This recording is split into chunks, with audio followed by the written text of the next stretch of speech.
Okay, let's break this down. The average apprenticeship lasts 2 years, while a bachelor's degree typically takes 4 years.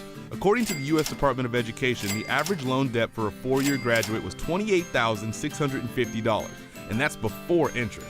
With an apprenticeship, it's a job. You're earning money while you learn a specific trade, and several apprenticeships work with companies to subsidize the cost associated with learning the job, meaning you could be making money while having very little expenses. Okay, so how about salary?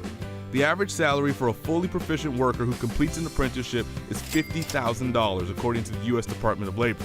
A college graduate salary is also around $50,000. Now, assuming both began their paths at 18, the one with an apprenticeship would actually get a 2-year jump on that income and work experience versus a college graduate when they're both 22. However, some jobs require you to have at least a bachelor's degree, so at the end of the day, it really depends on the career path and the individual's learning preferences.